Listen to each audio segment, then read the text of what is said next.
I haven't picked this instrument up in many months, and I just picked it up, and it was almost perfectly in tune. This is a great guitar, man. It should be played more. It just needs a repair. It's great for many reasons. This is my first ever acoustic, actually. I had one before this that I immediately traded in for this with cash, put in to upgrade, so to speak. It's really great with elixir strings. These are very, very ancient elixir strings on them now. Coated strings are supposed to last. These are ancient, but it's maintained perfectly in tune. They're all that time, which is ridiculous. It says a lot about some of the design of modern guitars, but it does need a repair, which is why I haven't played it. Speaking of in tune, these are these open back 3 on a plate tuners, fantastic tuners on this vintage inspired model. Great slim neck to it. It's got a slim, incredibly comfortable neck, and I say that because I've played other LOOs that are modern, such as studio models, and the necks can be absolutely foolish the way they've been designed. So this guitar is incredibly comfortable, incredibly nice to look at.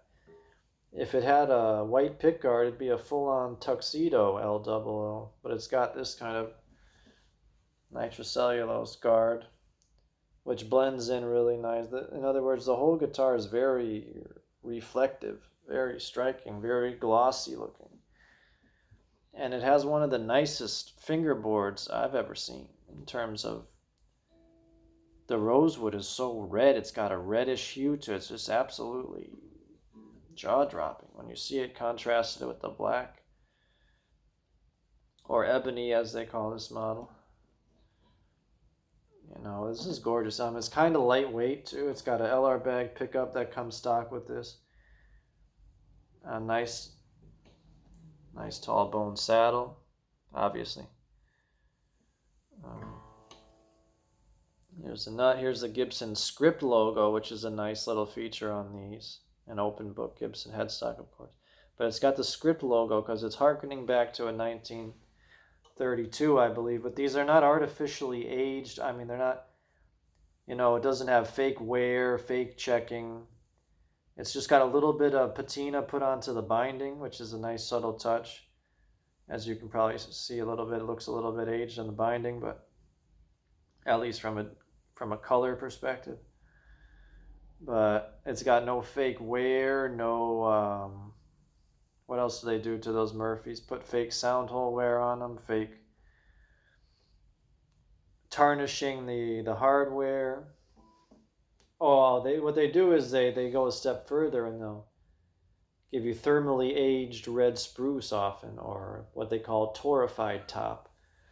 Or this has a not aged Sitka spruce top, of course, with mahogany back and sides, although the whole thing is obviously covered in nitrocellulose lacquer, so you can't really see the different wood, really. Mahogany neck. The whole guitar is obviously black. And this is my first acoustic.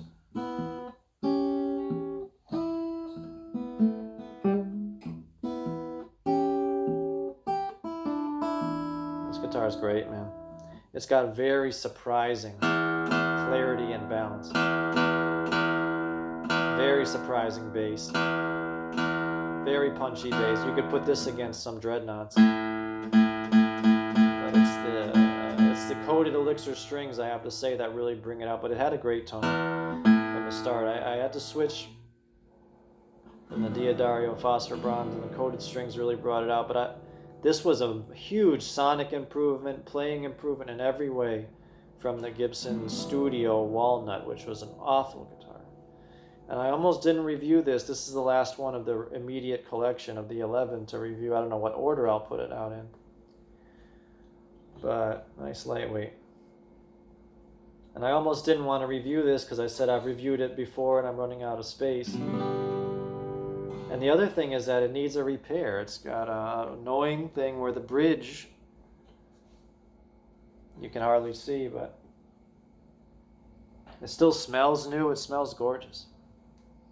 The guitar needs to have the bridge taken off and re-glued before it really goes back into a regular player. Look at how the bridge and the fretboard have that really dark wood. These are choice woods, man, for a modern guitar. And the thing is that Gibson knows the value of these, so they raised the price of this to about $3,000. That was long after I got it. I didn't pay no $3,000, trust me. And what I did was I nitpicked a couple flaws that it had, like a ding on the fretboard, and it's had one other little flaw here, right by the bridge. And I pointed some of these things out, really just this one. And I got several hundred off, like I'm talking like 400 off. And I was trading into upgrades, so I did well. I did well on all my instruments, I guess. Here's those kind of cream-looking, somewhat aged-looking buttons. Just what a classy-looking instrument, man.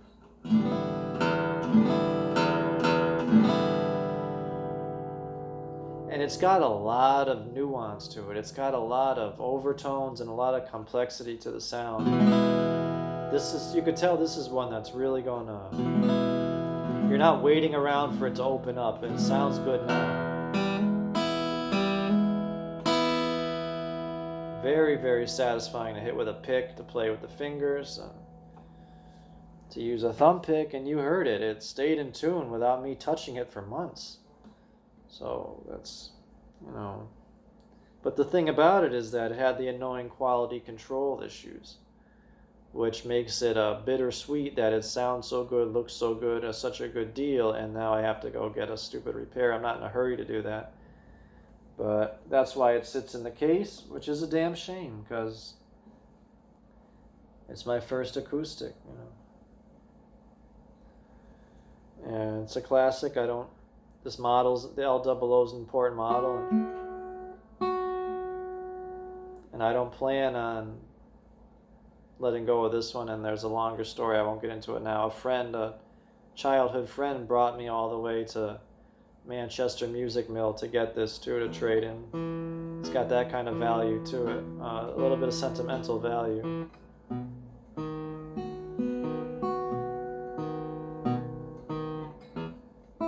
See that bass? Very metallic, very twangy. But then it's got the chiming too. Perfect balance, they say. It really is, and not just across from string to string, but how it sits in your lap. The way it sits in your lap is just gorgeous. It's not too small, like the single low Martin where you're slouched. You know it's too small. For me, I'm a tall guy. You can probably see how it looks small. Over 6 feet tall. So you can see how a single low might seem, you're not quite ever going to get comfortable. This is fine.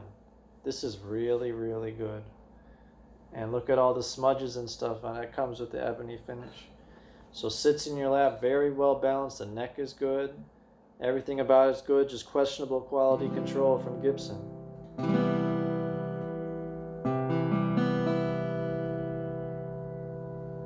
On this model, and I've kind of seen that trend across modern Gibson, so it's annoying, I think they have a huge legacy, but they might be trying to, I don't know, streamline their processes or put out too much.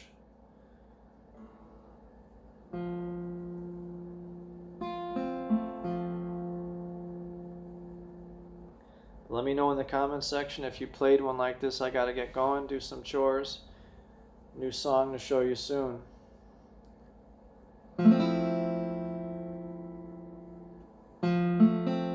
The thing about adjusting to guitars that are all different sizes and specifications is your fingers never quite get used to one.